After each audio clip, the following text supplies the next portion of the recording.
అందరికీ నమస్కారం. ప్రతిరోజు దేవాలయానికి వెళ్ళడం అనేది కేవలం ఒక ఆచారం కాదు, అది మన ఆత్మకిచ్చే విశ్రాంతి.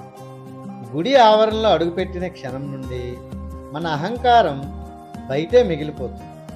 అక్కడ పెద్ద చిన్న భేదం ఉండదు, అందరం ఒకే భగవంతుని సంతానం. ఆ పవిత్ర ప్రదేశంలో నిలబడినప్పుడు మన హృదయం నిశ్శబ్దమవుతుంది, మన ఆలోచనలు శాంతిస్తాయి, మన సమస్యలు చిన్నవిగా అనిపిస్తాయి. మనమిచ్చే చారిటీ పెద్దదా చిన్నదా అనేది ముఖ్యం కాదు, మన హృదయం ఎంత విశాలమైందో అది ముఖ్యం. దానం చేయడం అంటే డబ్బు ఇవ్వడం కాదు, మనలోని స్వార్థాన్ని తగ్గించడం, మన సంపాదనలో ఒక భాగాన్ని ధర్మస్థాపనకు ఇవ్వడం. ప్రార్థన మనకు వినయాన్ని నేర్పుతుంది, దానం మనకు దయను నేర్పుతుంది. ఈ రెండూ కలిసినప్పుడు మనిషి లోపల ఒక అద్భుతమైన శక్తి మేల్కొంటుంది. ఆ శక్తి ఏమిటంటే మన జీవితం మీద కృతజ్ఞత, మనసులో ప్రశాంతత, సమాజం పట్ల బాధ్యత.